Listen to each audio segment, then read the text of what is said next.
Mesdames et messieurs, bonsoir.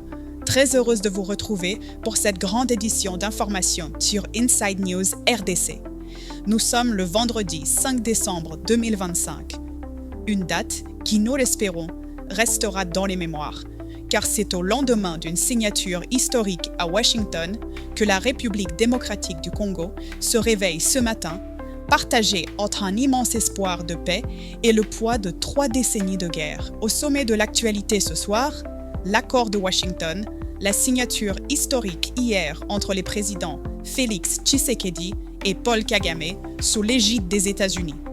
Un immense espoir de paix pour l'Est, mais un espoir teinté d'une prudence palpable à Kinshasa et sur la scène internationale. Le paradoxe sécuritaire, au Nord Kivu, une trêve fragile s'installe sur les lignes de front.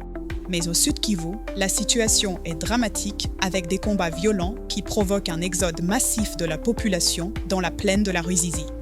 Ou partenariat économique majeur, en marge de l'accord de paix, la RDC et les États-Unis ont conclu un partenariat stratégique sur nos minerais critiques.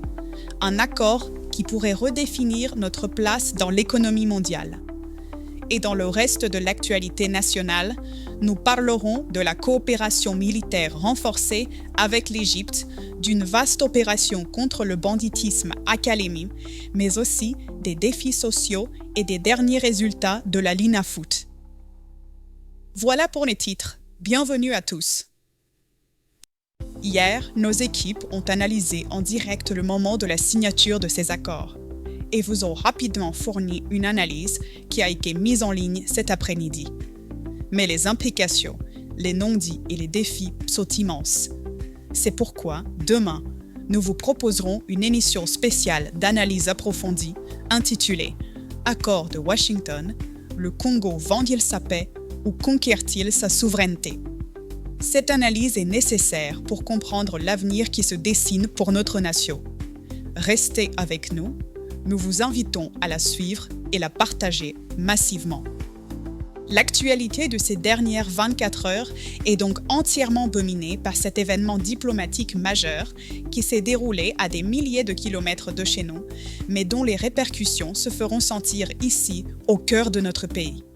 L'accord de Washington pourrait redéfinir l'avenir de la République démocratique du Congo et de toute la région des Grands Lacs. Comprendre ces promesses, mais aussi les défis qu'ils soulèvent, est aujourd'hui une nécessité stratégique. C'est dans une atmosphère décrite par certains observateurs comme solennelle, voire glaciale, sans poignée de main entre les deux chefs d'État, que les documents ont été paraphés. Ce texte, validé devant le président américain Donald Trump et plusieurs chefs d'État africains, ne se limite pas à une simple déclaration de bonnes intentions. L'image est forte. Hier, jeudi 4 décembre, à la Maison-Blanche, les présidents Félix Tshisekedi et Paul Kagame ont apposé leur signature au bas d'un document présenté comme historique. À leur côté, le président américain Donald Trump, qui a qualifié cet accord de très bel accord, très détaillé. Son objectif affiché, mettre fin à un conflit qui, selon les chiffres avancés, a causé la mort de plus de 10 millions de personnes en près de 30 ans. La cérémonie s'est déroulée en présence de plusieurs autres chefs d'État africains, notamment les présidents du Burundi, de l'Angola, du Kenya et du Togo, témoignant de l'importance régionale de ce moment.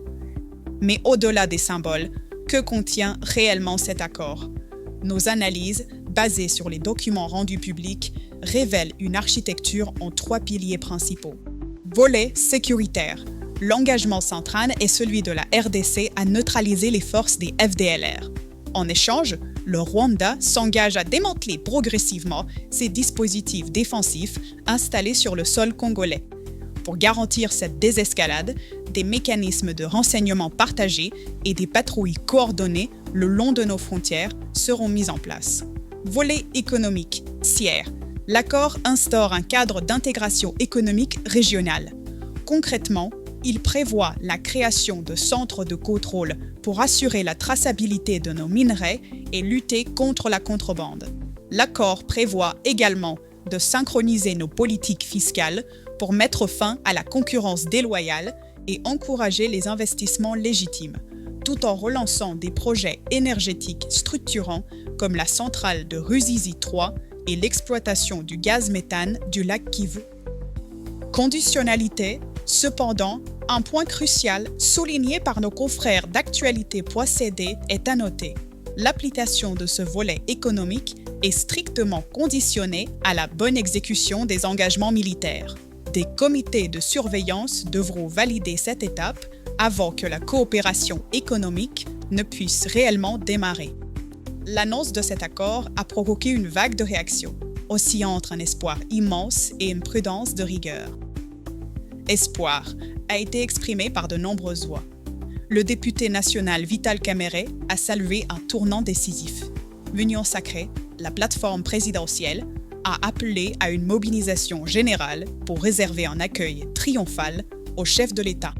Pour le vice-ministre du Budget, Élisée Bokongwana, c'est tout simplement l'espoir qui renaît.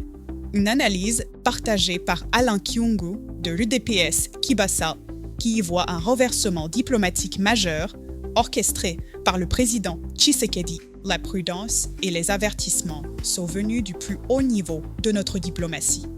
La ministre des Affaires étrangères, Thérèse Kayikwamba, a adressé une mise en garde ferme concernant le M23. Elle a déclaré, je cite, « Si la situation ne change pas, nous saurons qui sont les acteurs qui ont refusé d'exercer leur influence. » Un message clair adressé à ceux qui soutiennent ce groupe armé. Un appel au dialogue inclusif a également été lancé par l'opposant Moïse Katumbi. Tout en encourageant l'initiative de paix, il a insisté sur le fait que l'accord de Washington doit être accompagné par un dialogue intercongolais pour rassurer toutes les parties prenantes et garantir une paix durable. À l'international également, les réactions n'ont pas tardé. Elles dessinent un tableau de soutien conditionnel où les félicitations s'accompagnent d'appels pressants à la mise en œuvre. La MONUSCO salue la détermination politique des deux présidents et voit une nouvelle fenêtre d'opportunité. Mais son chef par intérim, Bruno Lemarty, insiste sur la nécessité d'une mise en œuvre de bonne foi. Un écho que l'on retrouve à Paris, où le président français Emmanuel Macron, tout en saluant l'accord, appelle chacun à respecter ses engagements pour une paix durable. De son côté, le Rwanda, par la voix de son président Paul Kagame, a reconnu que le chemin ne serait pas facile. Il y aura des hauts et des bas sur la route, a-t-il prévenu, tout en affirmant la volonté de son pays d'aller de l'avant. Et maintenant, quelle est la prochaine étape institutionnelle? L'Assemblée nationale jouera un rôle clé.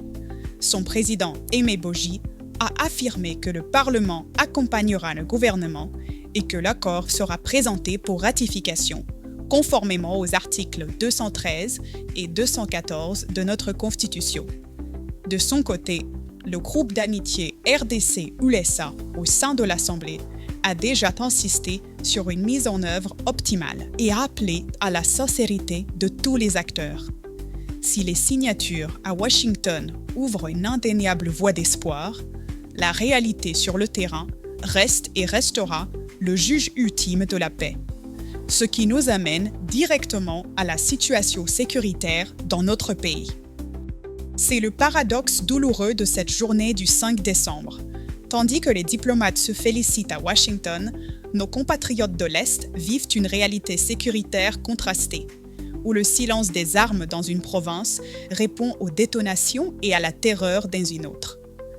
24 heures après la signature, un calme relatif est observé. Les armes se sont tues sur les principales lignes de front au nord Kivu, que ce soit dans les territoires de Rutshuru, Masisi ou Nyiragongo. Cependant, sur place, le scepticisme domine. Les acteurs locaux pointent du doigt la méfiance persistante et un renforcement continu des troupes de part et d'autre.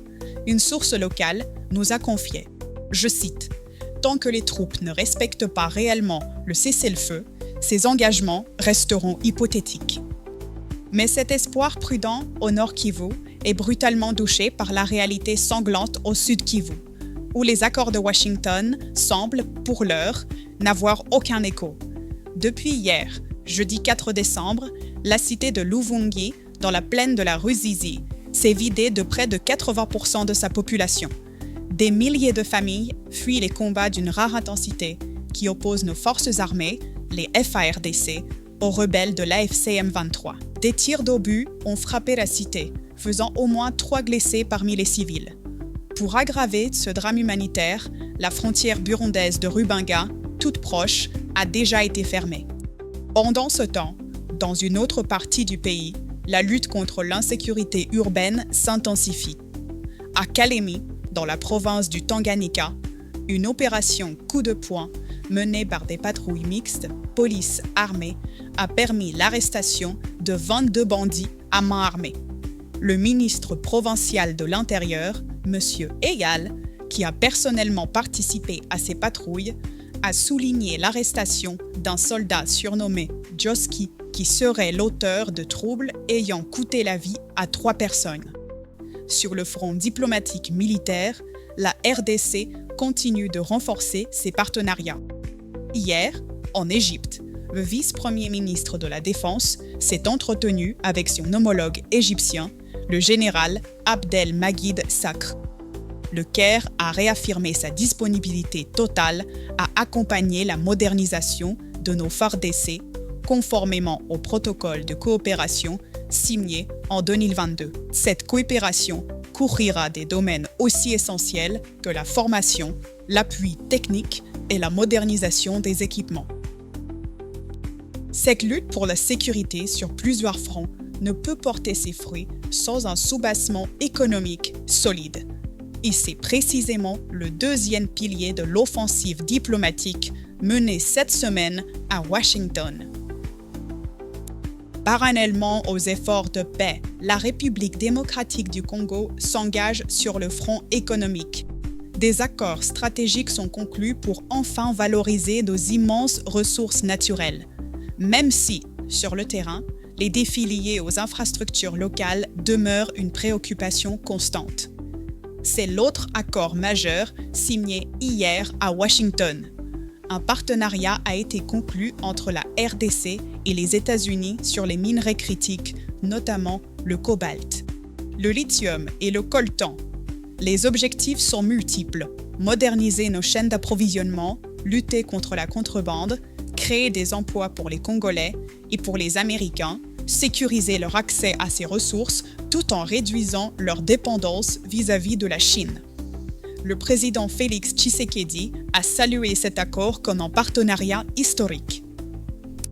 L'action économique s'est aussi poursuivie sur la scène africaine. Le ministre du Commerce extérieur, Julien Paluku, a participé hier à Lusaka à la 46e réunion du COMESA. Il y a mené un plaidoyer fort pour le respect des règles d'origine des produits au sein du marché commun et a réaffirmé la volonté de la RDC de poursuivre la dématérialisation des opérations commerciales via le guichet unique. Sur le terrain, l'actualité des infrastructures nous offre un tableau contrasté. À Kananga, une bonne nouvelle.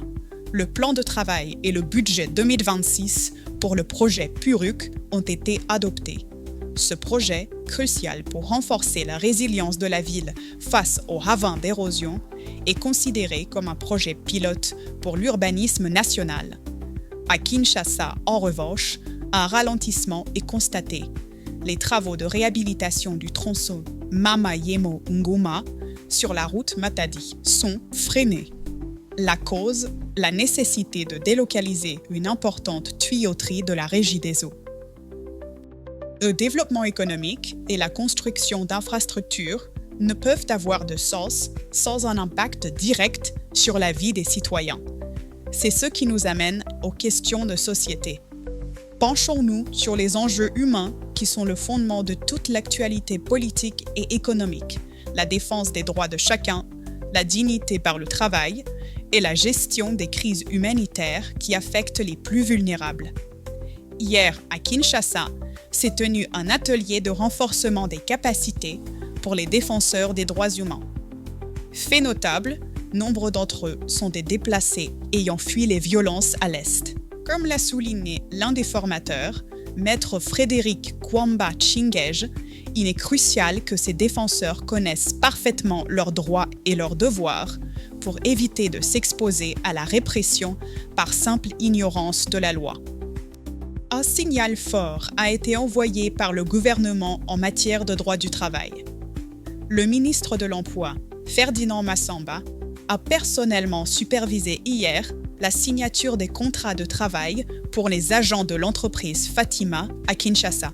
Cette intervention fait suite à une visite inopinée il y a 2 mois qui avait révélé de graves irrégularités. Pour le ministre, cette action est un signal clair et une simple application de l'obligation de la loi. En Ituri, une opération humanitaire de grande ampleur est en cours. Plus de 40 000 demandeurs d'asile sud-soudanais sont en train d'être relocalisés du site frontalier d'Opépéni vers celui d'Adoumi. Cette décision a été prise pour des raisons de sécurité afin d'éloigner ces populations vulnérables des tensions communautaires et des groupes armés. Le nouveau site leur offrira de meilleures conditions de vie avec un accès à l'école, à l'eau potable et aux soins de santé grâce à des partenaires comme la CNR, le HCR et MSF Suisse. La vie d'une nation, ce sont ses défis, ses espoirs, mais aussi ses passions. Et au Congo, le football en est une. Un tour d'horizon rapide du championnat national de football, la Linafoot, qui nous a offert hier des scores spectaculaires et quelques surprises de taille. L'événement de la journée a sans doute été la lourde défaite des Rangers de Kinshasa, écrasés 5-1 par Céleste FC, avec un quadruplé exceptionnel de Benny Nambuka. Ailleurs dans la capitale, les Aigles du Congo ont confirmé leur bonne forme en s'imposant 3-1 face à l'OC Renaissance, tandis que le DC Motema Pembe a assuré l'essentiel en battant les Anges Verts 2-0. Notons également une décision importante de la Linafoot. Le club saint-éloi Lupopo a été sanctionné d'une défaite par forfait 0-3 face à Manika pour des raisons administratives. Nous arrivons au terme de ce journal. Si nous devions retenir l'essentiel de ce vendredi 5 décembre, ce serait cette tension entre l'immense espoir né de la signature de l'accord de Washington et la réalité sécuritaire toujours aussi contrastée sur le terrain. À cela s'ajoutent les promesses de nouveaux partenariats économiques qui devront se concrétiser pour le bien de tous les Congolais. Plus que jamais, notre nation a besoin d'unité et de lucidité pour transformer les promesses d'aujourd'hui en la quête durable de demain. Je vous laisse avec cette pensée du jour. Les signatures des puissants peuvent tracer des chemins sur une carte, mais seule la volonté des peuples peut construire des ponts. Sommes-nous prêts, collectivement, à traverser ce pont vers une baie qui nous appartient? Votre prochain rendez-vous avec l'information, ce sera demain à la même heure. Mais surtout, n'oubliez pas l'émission spéciale d'analyse qui sera mise en ligne demain. Et continuez de nous suivre pour nos émissions d'investigation tout au long de la semaine. Merci de nous avoir suivis. Je vous souhaite une excellente soirée. Quant à moi, je vous donne rendez-vous la semaine prochaine. Vous laissant pour ce week-end entre les mains de ma charmante collègue que vous aimez tous. C'était Serena pour Inside News RDC au cœur de l'actualité de la nation. Que Dieu bénisse notre pays, la RDC.